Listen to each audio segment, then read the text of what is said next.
Bismillahirrahmanirrahim. Assalamualaikum warahmatullahi wabarakatuh. Perkenalkan, saya Alivia Farina Safira dari Universitas Muhammadiyah Profesor Dr. Hamka, Prodi Bimbingan dan Konseling. Pada kali ini saya akan memberikan materi mengenai art therapy. Selanjutnya, sesuai dengan judul, art therapy. Apa itu? Art therapy adalah alat komunikasi untuk memproses kerja otak yang tak bisa mereka atau individu di luar sana menyalurkan pendapatnya lewat lisan. Seseorang yang membantu dalam proses terapi ini disebut dengan art therapist.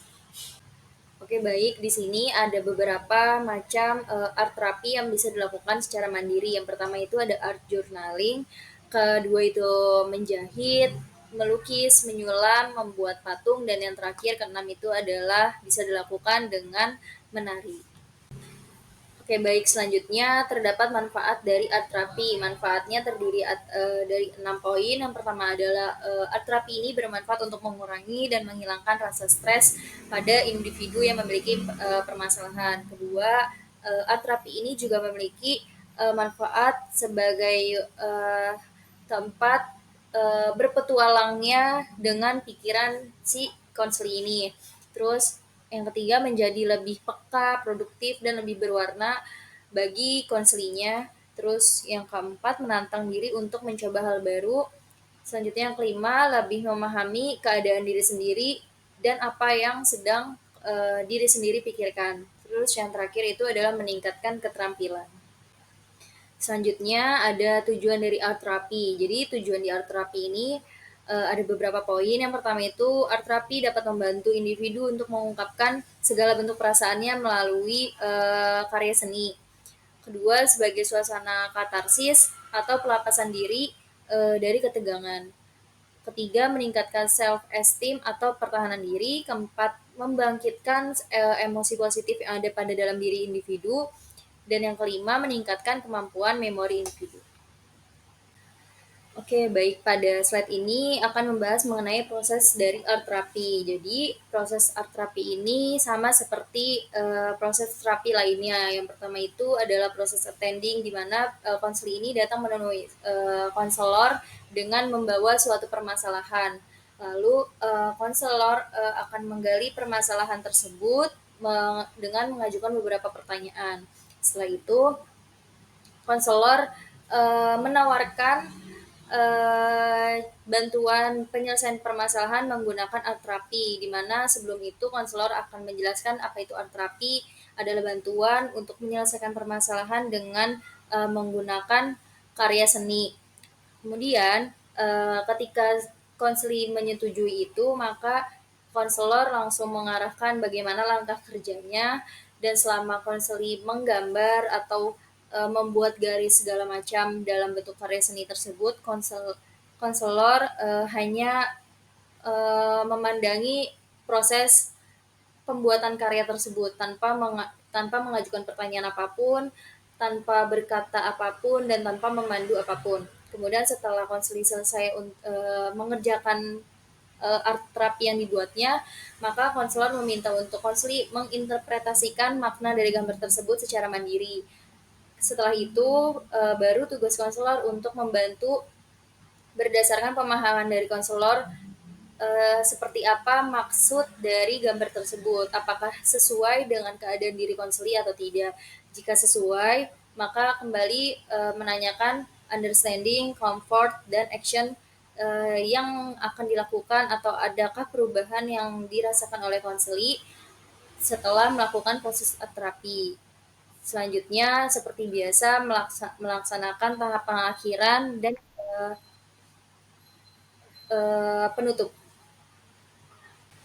Oke, baik. Pemaparan materi mengenai art therapy sudah selesai. Selanjutnya, saya akan menampilkan video konseling yang sudah saya lakukan bersama konseli mengenai art therapy. Selamat menyaksikan. Oke, baik. Bismillahirrahmanirrahim. Assalamualaikum warahmatullahi wabarakatuh. Waalaikumsalam warahmatullahi wabarakatuh. Oke, sebelumnya dengan siapa? Saya Alivia. Oke, perkenalkan saya Alivia Farina. Saya ingin bertanya, maksud dan tujuan kedatangan Alif ini Ada apa? Saya pengen konseling, Kak. Oke, pengen konseling. Sebelum konseling, Arif udah makan? Tadi pas kesini udah makan sih. Oke. Arif tahu konseling dengan saya itu dari siapa infonya? Dari teman-teman sekitar kampus aja sih, jadi langsung tahu. Oke. Apakah sudah nunggu lama untuk konseling dengan saya? Tadi lumayan lama sih, soalnya kan nungguin Kak Alif juga lagi konseling sama yang lain, jadi agak lama sih nunggu. Oke. Ini mau dipanggil Alif atau panggil Via? Mungkin kalau aku dipanggilnya Via. Aku dipanggil Via ya. Oke, tadi mengulas lagi kedatangan ke sini ingin melakukan konseling ya. Oke, melakukan konseling. Sebelumnya sudah pernah tahu belum konseling itu apa? Kalau konseling pada dasarnya sih tahu, cuman buat lebih dalamnya belum tahu. Oke, jadi izin menjelaskan ya. Jadi proses konseling itu ada di salah satu layanan BK, di mana kakak di sini menjadi seorang konselor dan kamu menjadi seorang konseli, yang mana nanti akan melakukan beberapa teknik. Tekniknya itu apa aja nanti disesuaikan dengan permasalahan yang sedang dialami. Nah, seperti itu. Apakah ada yang ditanyakan? Cukup. Oke, cukup.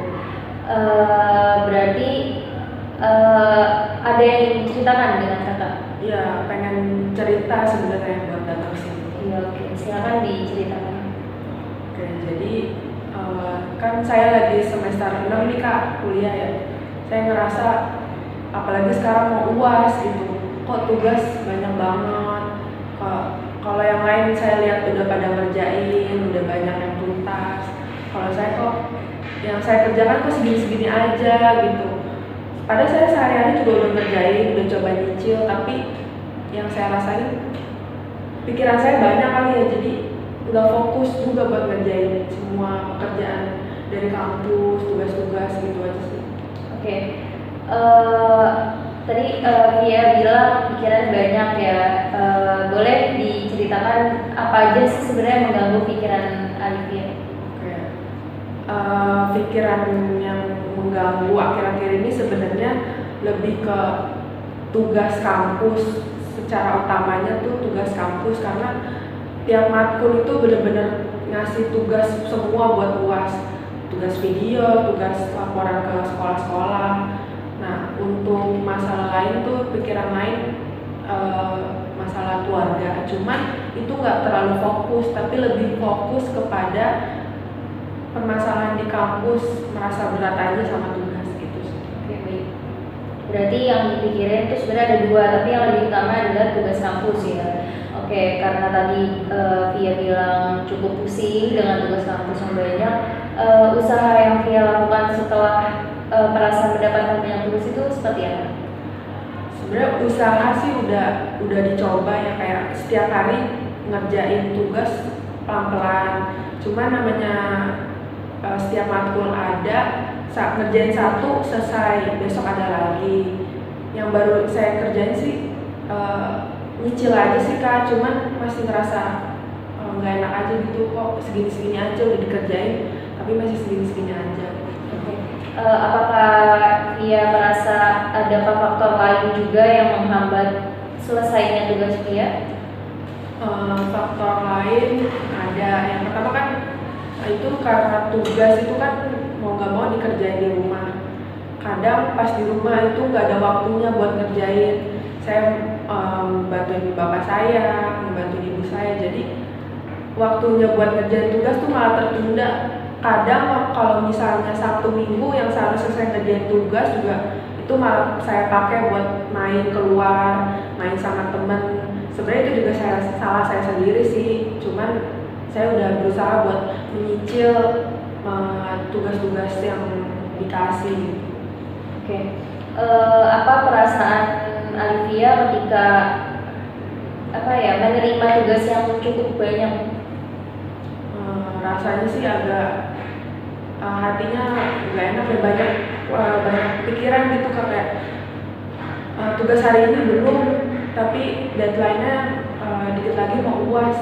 Sedangkan saya ini seminggu lagi kan mau UAS, jadi nggak enak aja lah rasanya di hati, banyak merasa nggak tenang istilahnya, karena belum dikerjain jadi rasanya nggak tenang. Oke, apakah hal tersebut sangat mengganggu keseharian Via? Mengganggu banget, apalagi kalau pas malam.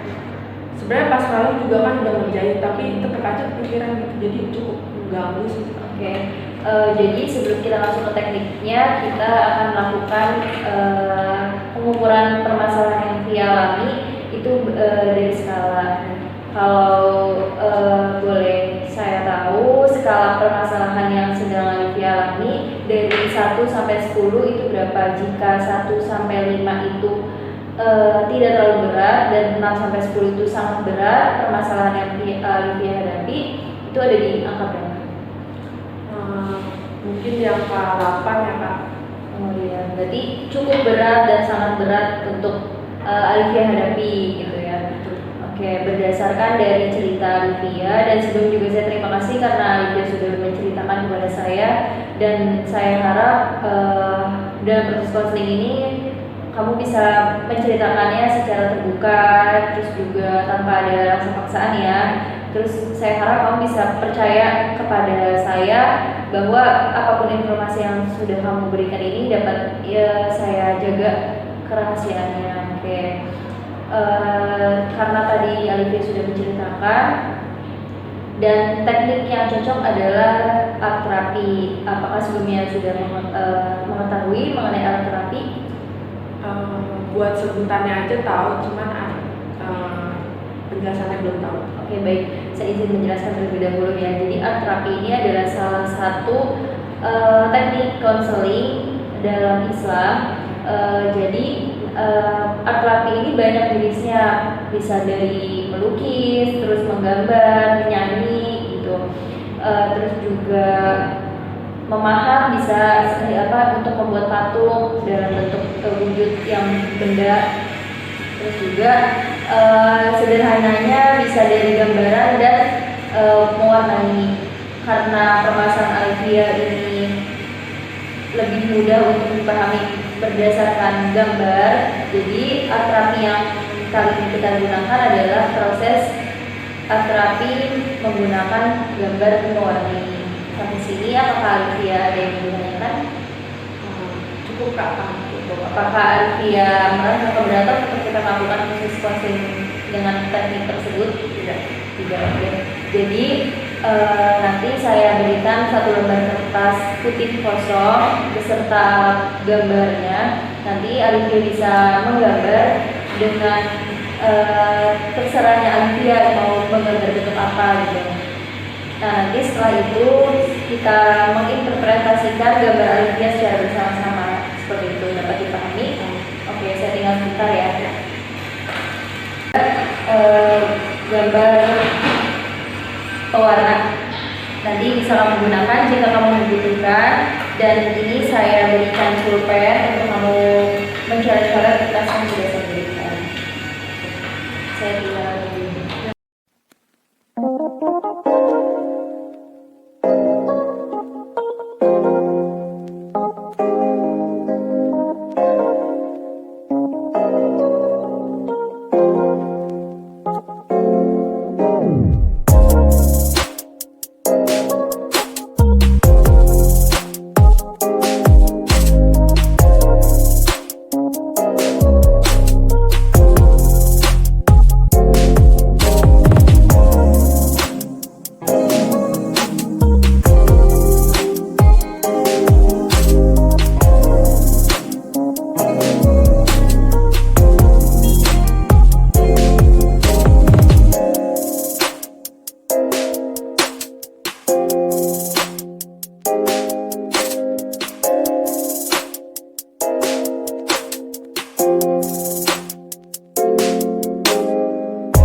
menggambar apa yang sedang kamu rasakan. Gambarnya adalah seperti ini. Oke, silahkan kamu jelaskan apa makna dari gambar yang sudah kamu buat. Jadi makna yang sudah saya buat dalam gambar saya itu, saya sebenarnya di sini banyak pikiran ya Bu, ya Kak, karena saya nggak bisa mengutarakan isi pikiran saya. Saya juga merasa bingung bagaimana menyelesaikan masalah saya satu persatu. Jadi saya menggambarkan seseorang yang sedang memiliki banyak pikiran seperti ini. Dan juga saya memiliki ekspresi wajah yang kurang menyenangkan seperti murung. Oke, baik. Terima kasih. Sedikit saya tambahkan bahwa di sini kamu menggunakan warna hitam untuk bagian rambut dan ada warna hitam yang kamu gunakan ini di bagian kepala, yang berarti itu menunjukkan bahwa sebenarnya kamu juga benar yang kamu utarakan tadi, kamu memiliki banyak pikiran dan kamu sebenarnya itu merasakan sebuah kecemasan di mana kamu cemas dengan tugas-tugas yang sudah kamu terima pada semester 6 ini. Terus juga kamu memiliki sikap kehati-hatian yang mungkin bisa ditemukan dalam ketika kamu mengerjakan tugas tersebut. Kamu memiliki kehati-hatian agar tidak menemukan kesalahan dalam mengerjakannya. Kemudian kamu menggunakan warna coklat dan hijau pada bagian latar gambar kamu, di mana warna tersebut memiliki arti. Yang hijau ini memiliki arti yaitu kamu memiliki permasalahan dengan hubungan sosial. Apakah itu benar? Benar. Ya, benar. Dan juga warna coklat ini menggambarkan keadaan adaptasi yang buruk di dalam keluarga dan lingkungan sosial. Mungkin keduanya ini kamu pilih karena bisa menggambarkan bahwa ketika kamu pusing memikirkan banyaknya tugas, jadi berdampak pada lingkungan sosial kamu dan lingkungan pertemanan kamu. Misalnya apakah kamu jadi lebih sensitif karena banyak pikiran seperti itu. Dan juga bentuk mata, garis mata yang menurun ini menggambarkan bahwa kamu sebenarnya bingung ya, wajahnya juga sedih gitu, mendapatkan tugas yang banyak tapi waktunya sempit seperti itu. Terus juga garis di bagian mulut yang tipis tanpa senyum menggambarkan bahwa kamu cemas berhubungan dengan yang di kepala tadi, yang gelombang-gelombang seperti itu. Terus warna merah ini di bagian pipi menunjukkan bahwa sebenarnya kamu memiliki rasa keberanian dalam mengerjakan tugas-tugas yang sudah kamu terima. Oke, dari kesimpulan dari interpretasi yang sudah saya berikan, apakah menurut kamu itu benar? Cukup mewakilkan sih, itu arti-arti. Oke, baik, cukup mewakilkan. Lalu setelah kita melakukan proses konseling menggunakan teknik art terapi, apakah permasalahan kamu menjadi lebih berkurang skalanya? Untuk skalanya berkurang sih Kak, tadi kan 8. Mungkin sekarang di skala 5. Oke, alhamdulillah. Berarti apa yang kamu bisa rasakan setelah melaksanakan proses art terapi ini? Untuk kedepannya saya sih lebih tetap berusaha untuk tetap ngerjain tugas, tapi mungkin lebih tepat waktu ya, karena kan kemarin-kemarin saya menunda-nunda gitu. Jadi lebih berhati-hati aja sih sekarang sama tugas. Oke, apakah kamu merasa lebih lega perasaannya? Perasaannya lega sih, karena saya jadi tahu nih Kak, sebenarnya kalau gambar kayak gini artinya apa, warna kayak gini artinya apa, jadi kayak gini. Oke, baik. Apakah dengan melakukan proses konseling art terapi ini kamu merasa cukup efektif? Efektif. Oke, baik. Sampai di sini apakah ada yang ditanyakan lagi? Untuk saat ini belum ada sih Kak. Oke, baik. Terima kasih. Pertemuan ini kita cukupkan pada hari ini. Terima kasih sudah menemui saya untuk melakukan proses konseling, dan jika memerlukan pertemuan selanjutnya nanti bisa hubungi saya kembali dan kita akan melakukan proses konseling dengan cerita-cerita baru yang ingin kamu sampaikan kepada saya. Oke, saya tutup. Terima kasih. Wassalamualaikum warahmatullahi wabarakatuh. Waalaikumsalam warahmatullahi wabarakatuh.